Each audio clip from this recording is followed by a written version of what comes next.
Salut, c'est Mathieu, le blog Transformation Physique, un blog pour ceux qui veulent encore muscler et en bonne santé. Et aujourd'hui, on va voir combien d'exercices de musculation est-ce qu'il faut par groupe musculaire. Mais avant ça, bien sûr, n'oublie pas de t'abonner à la chaîne et d'activer la cloche des notifications pour rater aucune des prochaines vidéos en sciences de l'entraînement et de la nutrition. Et bien sûr, like la vidéo, ça fait toujours plaisir et ça m'aide beaucoup dans mon travail.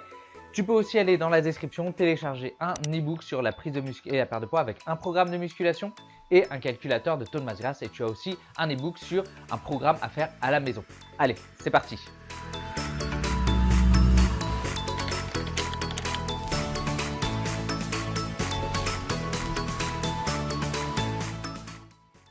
Alors quand j'ai commencé la musculation, eh bien j'ai commencé à traîner un peu sur les forums de musculation pour essayer d'apprendre à faire mon propre programme.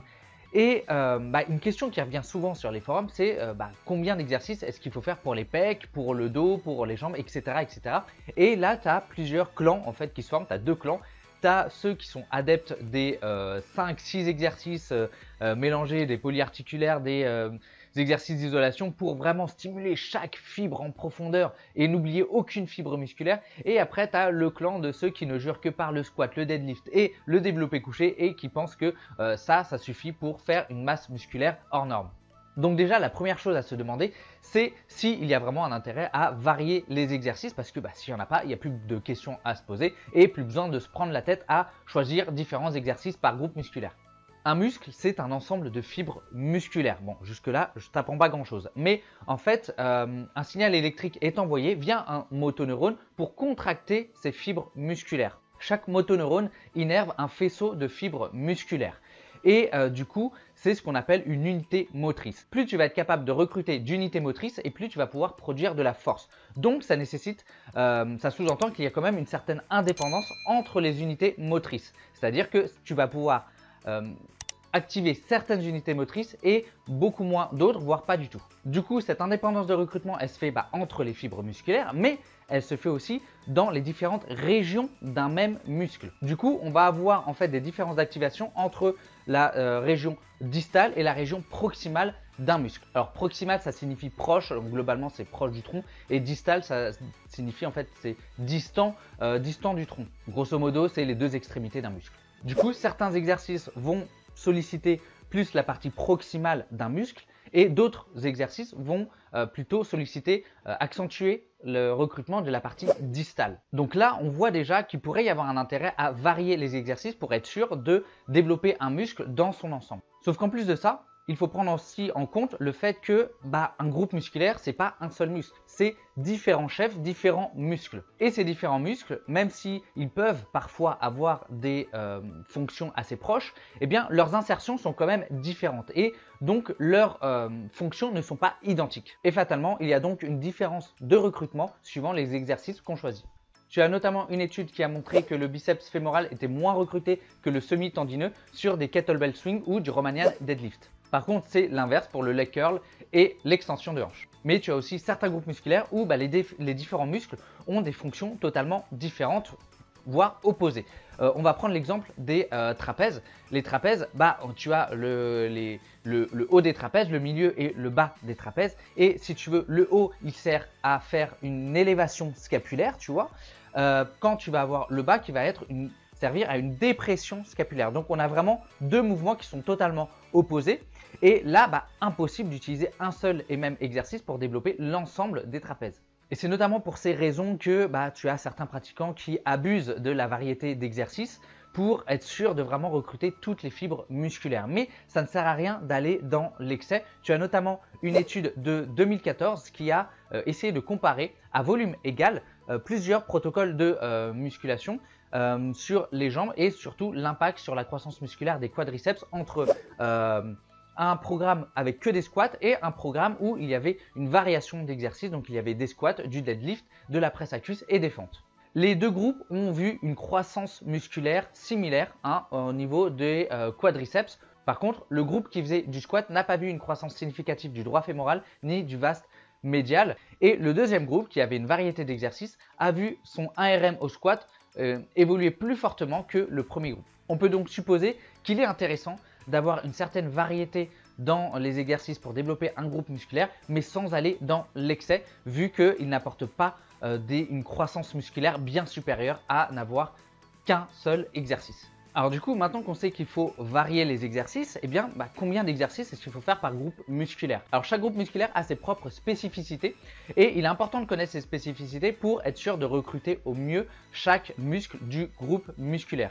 Je ne peux pas tout te détailler ici parce que ça serait beaucoup trop long, la vidéo serait beaucoup trop longue. Et donc, bien sûr, je ne te laisse pas en plan, tu peux aller checker dans la description, tu as un lien qui ramène vers l'article où je te détaille chaque groupe musculaire avec toutes les spécificités qu'il faut prendre en compte. Alors une erreur que beaucoup de débutants font, c'est de sélectionner en fait des exercices par groupe musculaire. C'est-à-dire qu'ils vont regarder, ils vont dire « oh, je veux travailler les pecs », ils vont regarder exercice pecs sur Google et ils vont sélectionner comme ça des exercices sans vraiment comprendre la spécificité des pecs et la spécificité de chaque exercice. Et ils se retrouvent avec des séances avec des exercices totalement redondants où on va commencer par du développé couché à la barre et ensuite on va faire du développé couché aux haltères et on va finir par des pompes.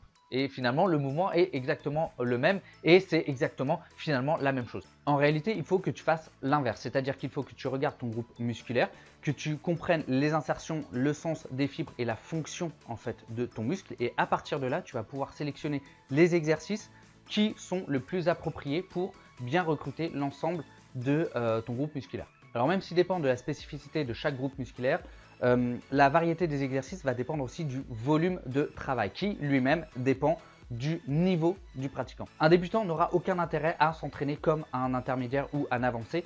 Plus tu gagnes en expérience, plus tu progresses à l'entraînement et plus tu vas avoir besoin d'un volume important pour pouvoir continuer de progresser. Un débutant qui s'entraîne que 2 fois par semaine et qui a un faible volume de travail parce qu'il n'a pas besoin de plus au début, eh bien, ça n'a pas de sens de répartir un faible volume de travail en beaucoup d'exercices sur un même groupe musculaire. Soit il va se retrouver dans le cas où il va avoir un volume beaucoup trop important par rapport à son niveau, ou alors il va se retrouver à répartir beaucoup trop un faible volume et à se retrouver à faire une série pour un exercice. L'autre intérêt d'avoir peu de variété d'exercices quand tu débutes, c'est qu'à force de refaire les mêmes exercices, tu progresses beaucoup plus vite dessus. Et c'est une phase d'apprentissage qui est vraiment très importante quand tu débutes parce que tu commences à devenir fort sur des exercices, ça commence à te plaire parce que tu progresses vraiment dessus et ça te permet du coup de respecter ton programme et d'évoluer. Alors que si tu as une variété importante d'exercices, si tu débutes, tu vas devoir apprendre chaque exercice et ça va être beaucoup plus long.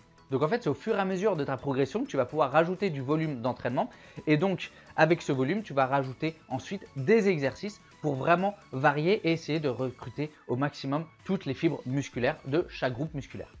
Le dernier point qu'on va aborder ici, c'est la complémentarité entre les exercices. Alors, je ne vais pas rentrer dans le débat des exercices polyarticulaires versus les exercices d'isolation. D'ailleurs, dis-moi en commentaire si jamais ça t'intéresse que je te fasse une vidéo sur le sujet. Mais certains exercices comme les exercices polyarticulaires travaillent plusieurs muscles en même temps. Et c'est important de le prendre en compte dans ton volume global. Par exemple, ça ne sert à rien d'avoir énormément d'exercices pour les biceps, sachant que tu as déjà tout ce qui va être exercice de tirage pour le dos, comme par exemple des tractions, qui vont solliciter tes biceps. Donc si tu rajoutes en plus de ça plein d'exercices différents pour les biceps, sans prendre en compte le volume apporté par le travail du dos sur les biceps, tu vas te retrouver à avoir un volume beaucoup trop important. Alors je prends l'exemple pour les biceps, mais c'est la même chose pour les triceps avec les développés et bien sûr tous les autres muscles. Voilà, j'espère que cette vidéo t'a plu. Si c'est le cas, n'hésite pas à t'abonner à la chaîne et à liker la vidéo. Bien sûr, va checker dans la description l'ebook, mais aussi l'article pour avoir beaucoup plus de détails sur chaque groupe musculaire. Et puis, si jamais tu es intéressé par du coaching, moi, je peux te faire du coaching avec suivi et des programmes, bien sûr, personnalisés en musculation et en nutrition. Voilà, n'hésite pas à aller checker, tout est dans la description. Et puis, je te dis à la prochaine pour une nouvelle vidéo.